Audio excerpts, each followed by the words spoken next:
So we sat down with a couple folks over at BPG, the Berkeley Patients Group, as well as took a tour with Victor Pinho. He's one of the guys that we interviewed. He runs marketing for BPG. We also sat down with Sabrina Fendrick, who is in charge of government affairs over at Berkeley Patients Group. She's got a storied past in that realm, in that she has come over from Normal to BPG. So that's a little bit about what's about to happen. 2 interviews and a tour.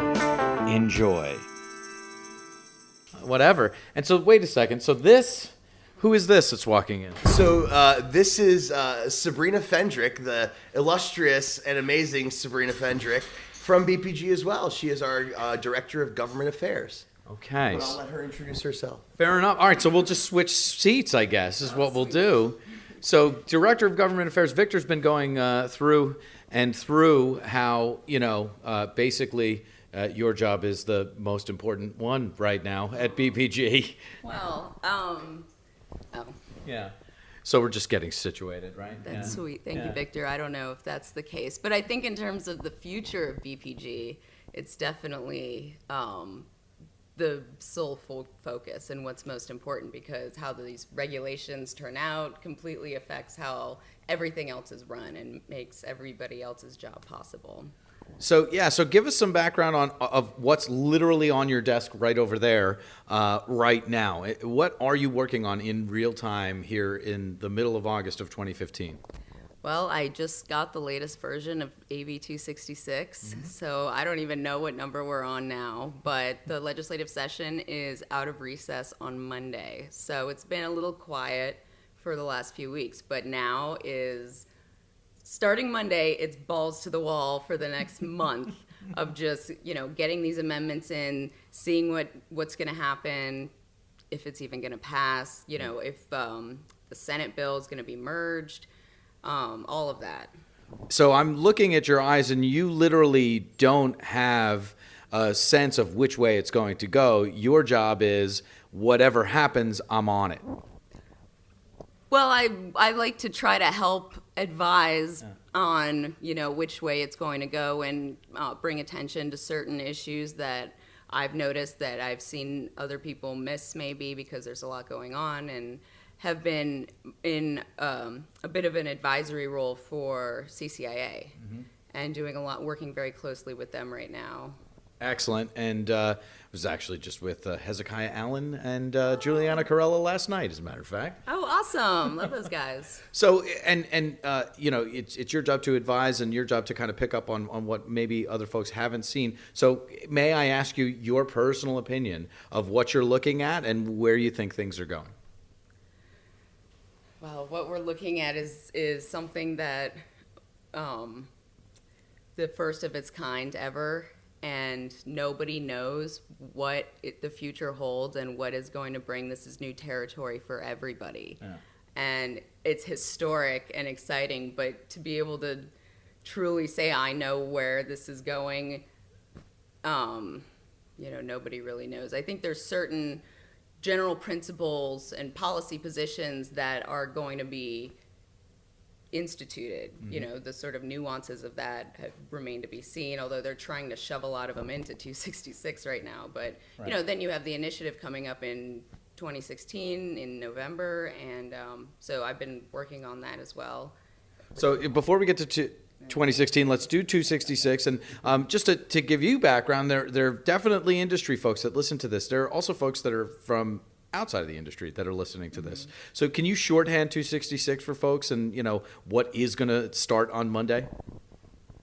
So AB Assembly Bill 266 is the California bill to regulate medical marijuana across the state, because there are no statewide regulations. Its essential goal is to provide a regulatory framework, and I think everyone can agree that it's to bring as many of the existing operators in California into compliance, as many as possible. And sort of figuring out a way to distinguish between the good operators and the bad operators and what that's going to look like, and just how this whole, what organization is going to run it. And, settling on originally it was the alcohol ABC, and now they're settling on, I don't know, I think it's a great idea, the Board of Equalization, and having a multi-agency approach, which is really important. But, there's a lot of principles, residency issues that have been debated amongst the industry, and I think there's still yet to be a consensus, although I don't know if there'll ever be a consensus, because everyone has a different opinion on all those things and different priorities. Certainly, and when you get to an issue like residency, that becomes more of a kinetic issue. But when you said, multi-agency approach, you think that that's important. Take us through why. Well, because the cannabis industry is very complex. It's unlike any other, and you really can't have one agency regulating something. For example, the retail side, Dispensary, is regulating also the agricultural cultivation side, because they know nothing about how the cultivation of cannabis works. And you needed the agency with the most experience and expertise in that general area of farming and agriculture is the Department of Food and Agriculture.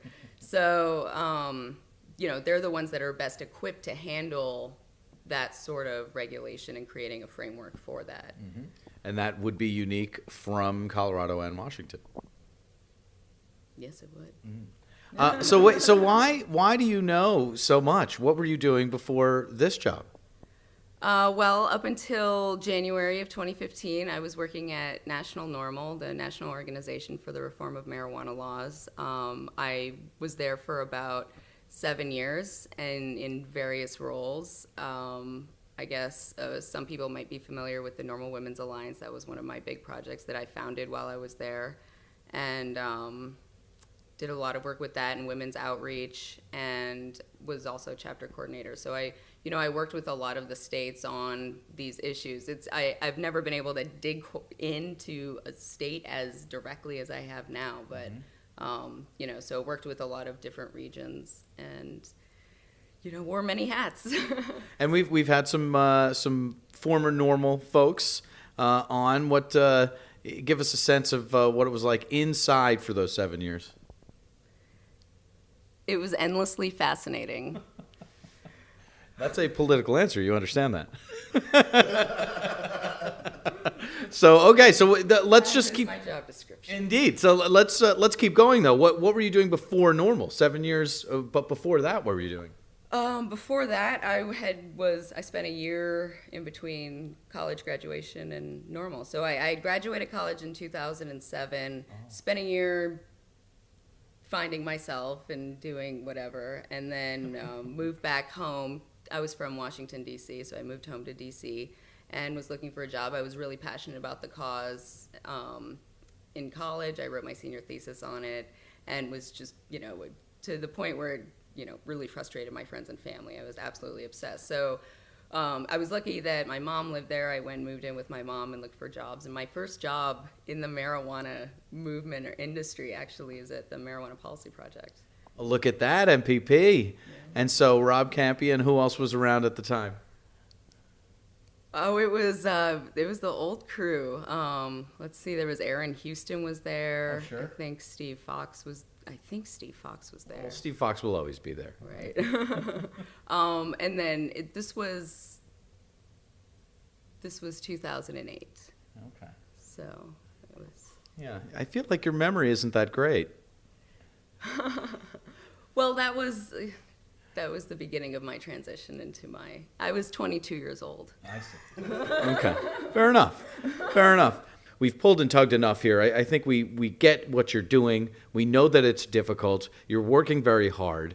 But as far as further comment, you have to wait to see what happens on Monday type of thing, right?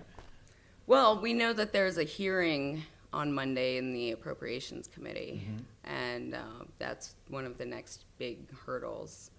So, they still there's a couple more committee votes and then a floor vote that's have to happen, and then it has to be signed by the governor. And what's going to happen with the Senate bill, that's also hard to predict. We hope that the McGuire and Bonta team come together and consolidate it, which is going to be interesting because they're very different bills. So, there's that side of it. There's the different provisions that are in the bill, like we were talking about before, that may or may not be controversial. On your desk or on your phone, has descheduling, rescheduling come up at all? On my desk? Yeah, like, are people talking to you about that? Oh, yeah. And what are they saying as you sip some more tea? Love my tea.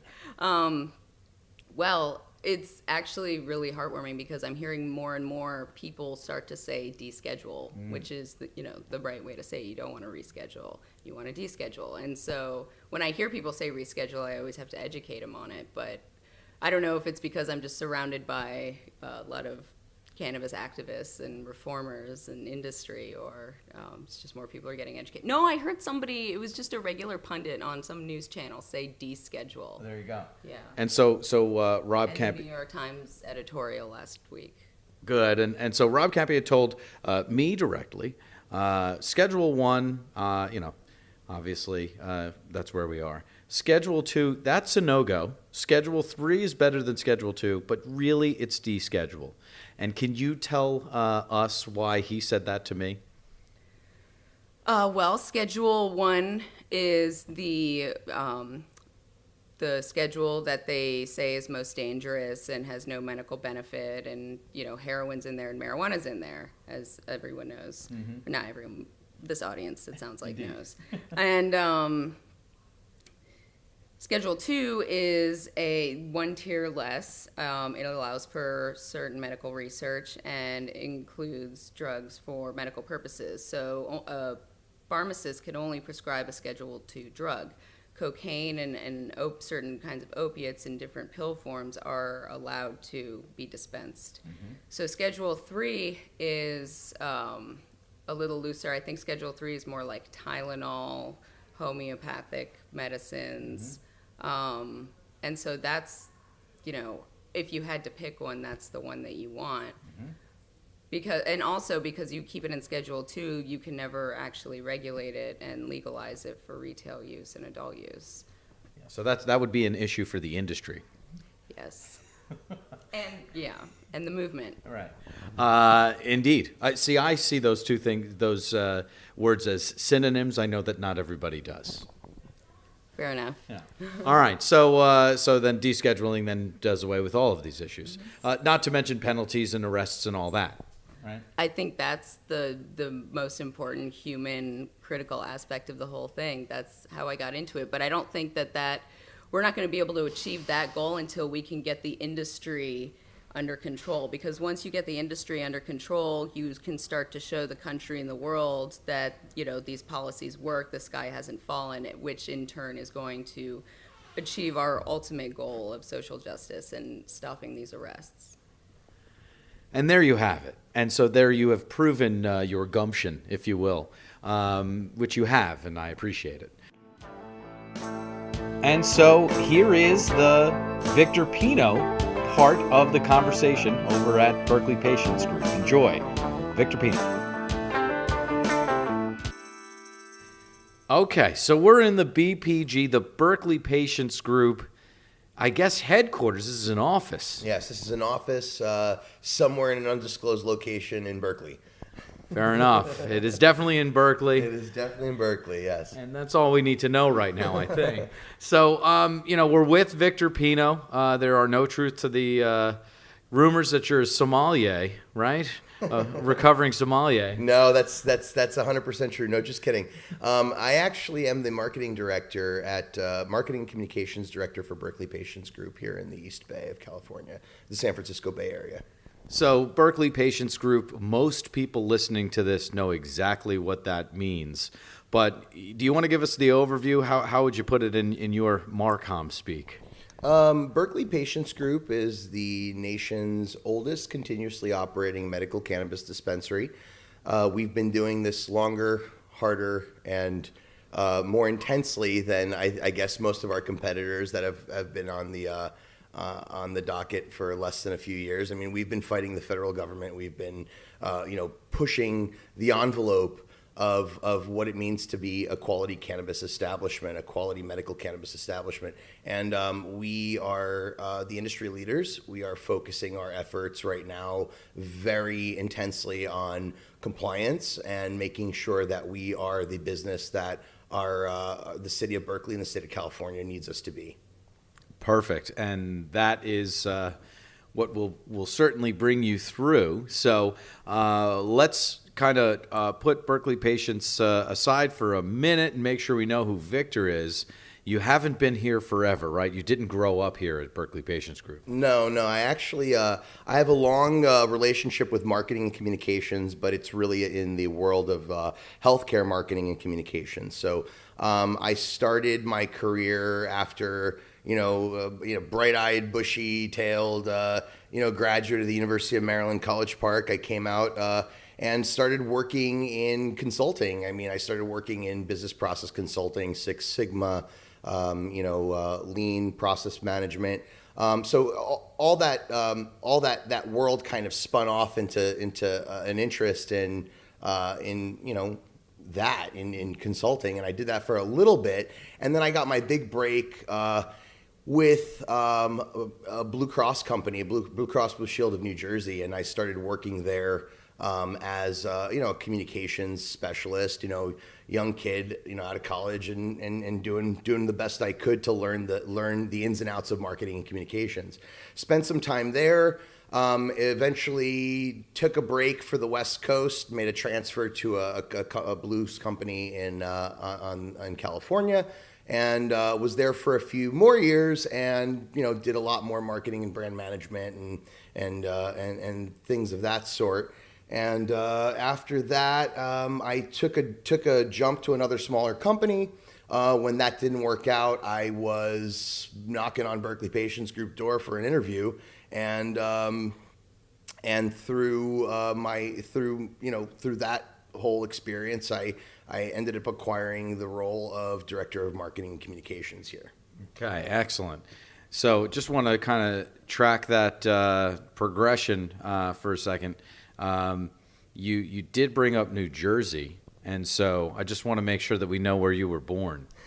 Yeah, so I was born in New Jersey. I was raised in New Jersey. I spent so far the bulk of my life in New Jersey, where I was also an activist, helping at the time to push forward the medical cannabis bill in New Jersey, and we ran a decrim bill through the assembly, and that did very well, but then got squashed, as things like that go. Occasionally. So we as a collective movement in New Jersey kept up the fight until I took off and came to California. But one thing I do want to mention is my involvement with Students for Sensible Drug Policy. I've been actively involved with that organization for the better part of 12 or 13 years. And that has been my reason for being, right? That's the reason I'm here today. So I have a lot to thank a lot of those folks that came before me, and a lot of the folks in the organization today to thank for a long career of supporting SSDP.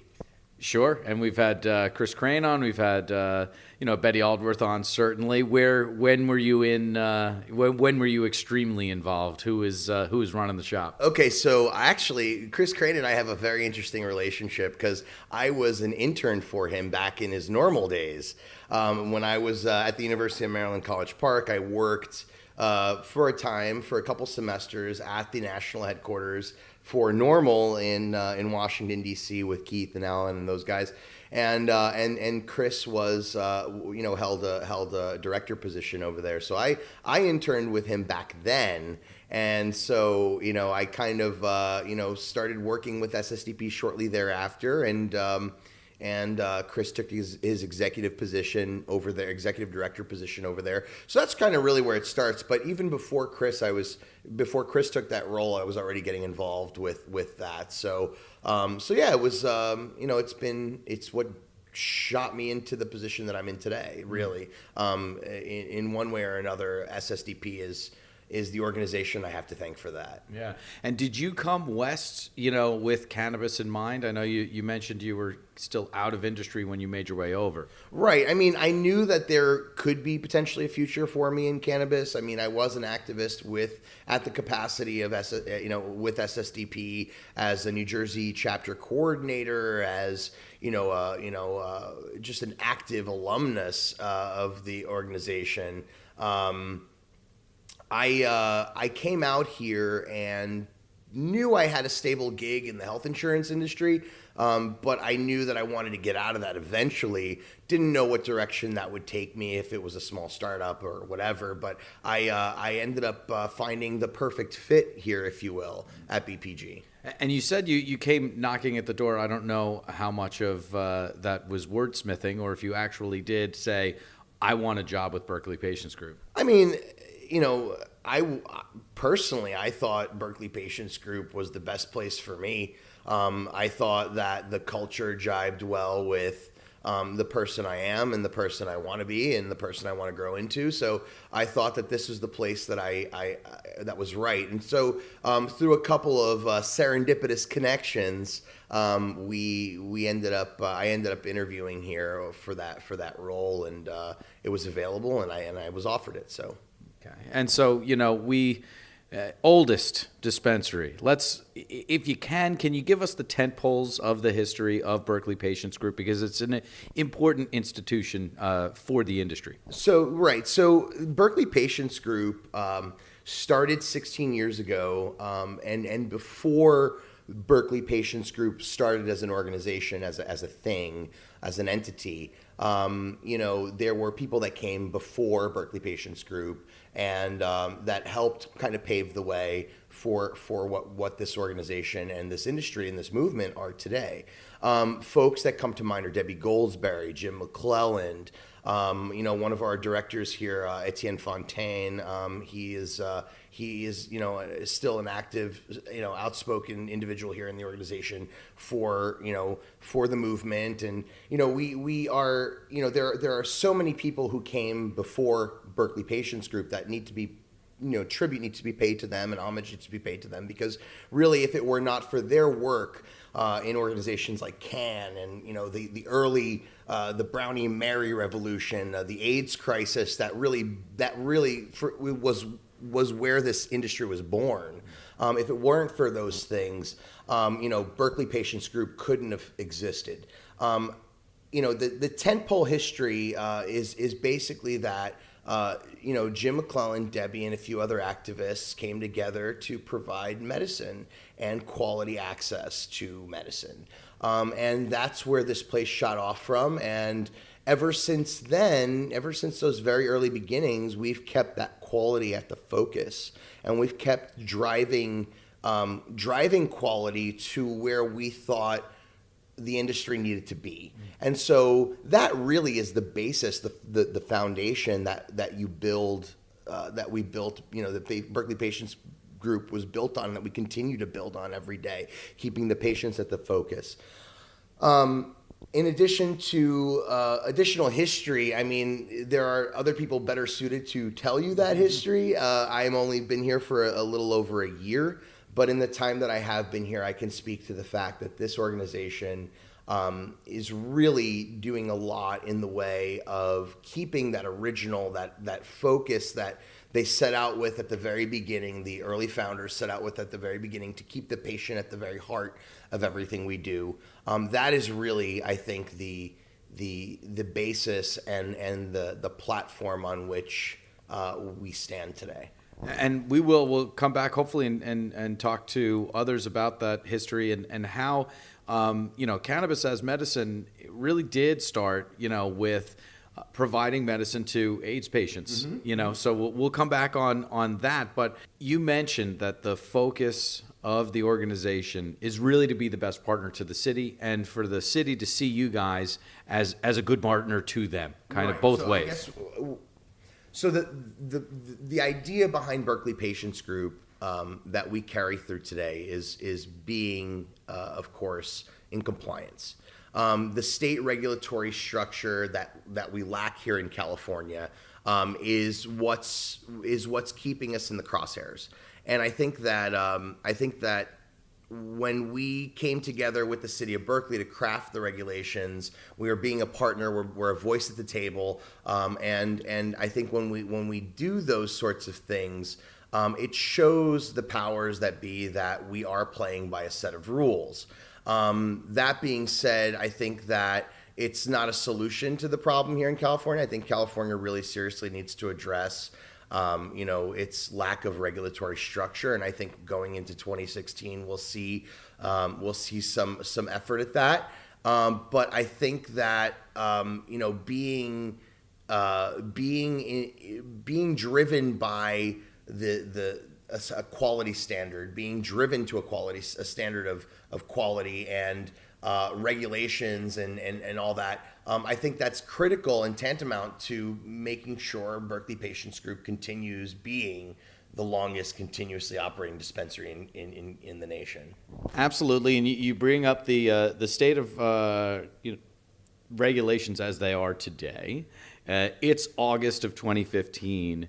What are your thoughts, and we will take them as your personal thoughts, on where we are as far as regulations for California over the next 6, 12, 18 months? Well, it's interesting because the city of Berkeley has done such a great job of regulating the cannabis dispensaries within its borders.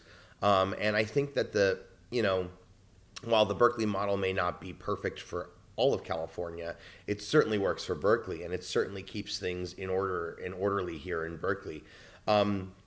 I think you'll find from city officials, police, firefighters, everyone who has a say in the community here, they'll tell you that Berkeley Patients Group represents the model dispensary, and as such, we strive to make sure that those standards, that level of quality and service is implemented across the business and across everything we do. Mm-hmm. Fantastic. And what do you think are the main specific things that you guys are focused on to kind of round out the year here? If we're closing out the summer, how are you going to close out the year? I think we're gonna continue to focus on being the best possible dispensary for our greater Berkeley area that we possibly can be, keeping the patients at our focus, and of course, doing the best we can to set up and maintain that regulatory schema that the city of Berkeley needs us to maintain. So going into the end of 2015 and 2016, we are making a strong push to keep up with the regulations and to make sure we're compliant. And it's kind of an all hands on deck right now for compliance as far as this office is concerned. I mean, we're all working day in and day out to handle what we need to do for the city, to make sure we're happy with ourselves, to make sure the city's happy with us. So it's going well. I think right now we're positioned to be compliant and still maintain a great environment and a great patient experience for all of our patients.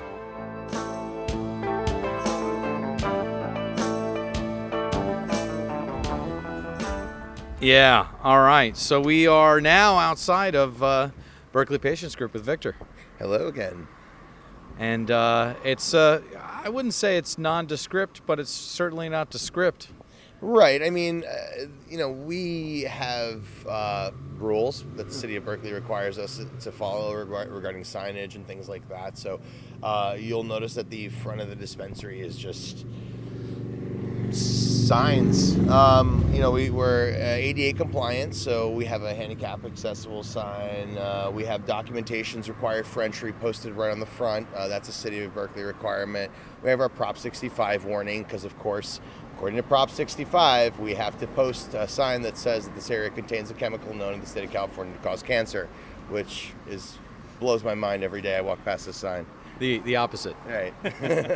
And there are open, I mean, the windows, you can see through to the building, so that's interesting. Yeah, so we just keep it low key. We have member rules that everybody has to follow, such as when you enter our parking lot, when you're in the vicinity, in the neighborhood, you got to keep your music low. You can't litter. Do just normal, civil behavior is required. So that's what we ask of our membership, and for the most part, it's what we get. Yeah. You got security up front, of course. Right. The dispensary is definitely protected by our security team 24 hours a day, and it's one of those things that we take very seriously. And here we are at the front desk. Yeah, so the front desk is basically where patients come in, check in. They will ask any questions, sign up for the first time, go through any sort of, that you could ask questions about the deals, about how things operate, at the dispensary. And we do our best to keep a staff that knows what's going on. Excellent. Okay. So we're going to make our way to, this is a wonderful water feature. Yeah, we have a little peaceful, water feature, little fountain bubbling all the time, and it's pretty cool. All right. So I can see a long line of patients to the right, and it looks like offices to the left. No, these are restrooms and some storage, and just the usual. Okay. And so we've got a long line of patients. There's an express line and a full service line. Right. So we maintain an express line so that patients have quicker access. If they place an advance order or an online order, they can just jump in the express line and pick up their medicine quicker than standing in the full service line, where you will get the attention you deserve and need. And you will, our dispensary staff members will spend as much time as they need with you, as much time as you need with them, and answer all of your questions to the best of their abilities. And it looks like we've got about 6 posts back there. There's like 6 POSs here, and we try to do our best to keep things moving, but at peak hours it can get a little busy. And you've got nice big displays. Take us through why you've chosen to have kind of digital displays. So the digital displays are basically make it easier to display all the medicines, THC, THC quantities and CBD quantities, and also just donation price and also the type of product it is and the strain name. And we try to get as much information on the boards as we can, but with so many products, as you can imagine, it's tough. You got to put the bare essentials up there. Absolutely. And what is towards the back there? You've got a kind of back door there. So the back that's just the back exit. We also keep an automatic external defibrillator back there. So an AED is back there. Our staff is trained on how to use that. So if in the event of an emergency or whatever, they're equipped to handle a situation like that. Excellent. And we were over at your offices. I can see it's pretty tight back there. There doesn't seem to be much room behind the door, behind the counter. Right. I mean, we're in tight quarters here, a lot tighter than we were back when we were in our old location before the federal government forced our hand to move. We were forced into this location, and we're doing the best we can with it. It's a lot smaller. Our patients definitely do notice that it's not the expansive area that space that they had in the old location. But we're making do with what we've got, and the patients seem to really enjoy it. Any plans to either find a different location for this one or to add other locations? I mean, in the city of Berkeley, we're kind of tapped out. I mean, in terms of Options. Options. There are no more licenses available. So, we're going to do the best we can with the location we have here and try to focus on those patients as best we can. Fantastic. And again, it is full. I mean, there's at least 15 people being serviced, and online everybody looks like they're happy even if they are online. Yeah, we try to keep a pretty light atmosphere here. Everybody, at least on our staff, knows what's going on at any given time. Our safety team is well clued into everybody's happiness and state of affairs, and everybody's pretty much in good spirits to be here because we try to keep an environment that people want to be a part of. Absolutely, and we can see the display cases, and it's the fare you would imagine. There's also, of course, this nursery. Right, so we have a fully stocked clones department with clones from I think 3 or 4 different producers in the East Bay. We make sure that those clones stay as pretty and look as good as the day they come in as the day they go out. So we have a staff that works in the clones department and make sure that that stays. They stay alive and well and clean and good for everybody to come in and pick up from us. Excellent. Okay. The inside look at the Berkeley Patients Group. Thanks so much, Victor. Thank you. So there you have at least most of the interview with Victor and with Sabrina. We are now going to go ahead and give you those final questions that hopefully you've come to expect. So in terms of what has most surprised you in cannabis, what do you think the answer to that question is? What has most surprised me? Yeah. And I think you're saying it's all surprising. I like to say endlessly fascinating, There but you go. All right. wait, most surprising. This is along the way, historically, right now, doesn't matter, Okay. Yeah. That in the last 4 years, we went from barely able to consider legal. Well, I guess 4 years ago we did, but okay, 6 years ago. Yeah. When I first started, I don't think I nor anybody else actually thought you would see legal retail marijuana in the United States. And to have seen it from my transition of starting when Bush was still president to, 4 states and DC legal, that doesn't count. Well, they voted it, right? They tried. Right. That 4 states have voted for it and legalized it, and it just the speed in which that happened was surprising. Indeed. So what about life? What has most surprised you at life as I look at your dog, Haley? That's more surprising. Haley seems like a very good dog, by the way. What kind of dog is Haley? Thank you. She's a Chinese Shar-Pei white shepherd mix. I believe you. She looks like a lab, though, a little lab. She's super cute. What was the question? Yeah. What has most surprised you in life as you take yet another sip of tea?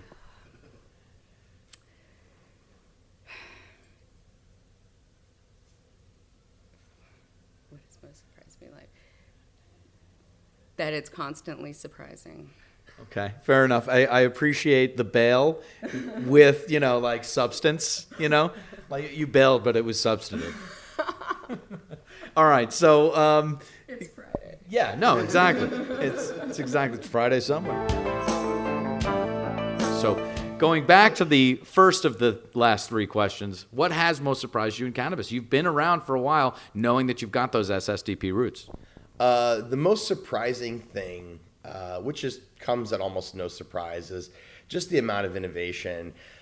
I mean, the idea that, long time ago, we would sit on our couches and have these ideas, and people would say, wouldn't it be great one day if we can have a medical cannabis delivery service that came to your door and brought you things and you didn't even have to leave, and we're 10 years later down the line, and guess what? We're in an environment where you have companies like BPG doing delivery, and you have companies like Ease popping up and doing all kinds of different crazy things, and it's just, to me, it's surprising, but almost not surprising, that you see this kind of level of innovation, and people really, really, really, interestingly enough, willing to take crazy risks, as we all are in this industry, right? Where this is one big risk, right? One big gamble. But until we're legal, we're all operating in this murky, gray area, and until federally we're legal, I should say.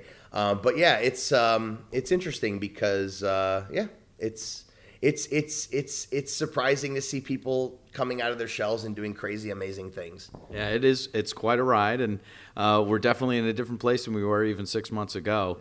So, bigger question, I guess. What has most surprised you in life? Most surprised me in life is that Okay, so it's also cannabis related. Years ago, over a decade ago, I would stand on the corner of the universities, University of Maryland's quad, and I'd sit there with my friends, Stacia Cosner from SSDP, John Decker, who's another champion out of Colorado.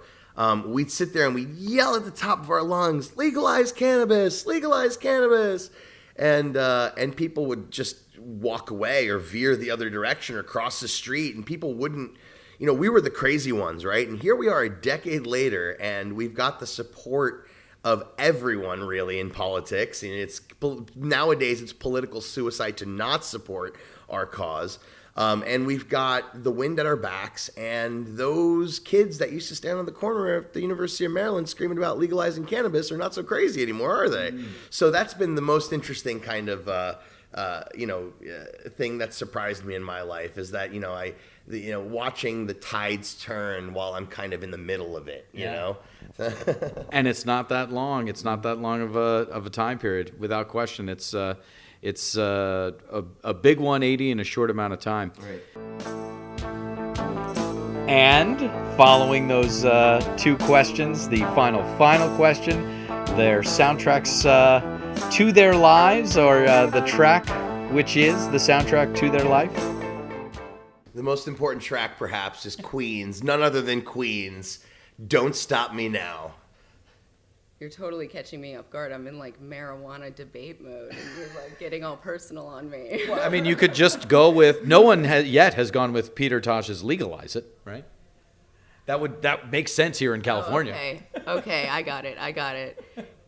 Guru, Gangstar, Jazzmatazz, The Medicine.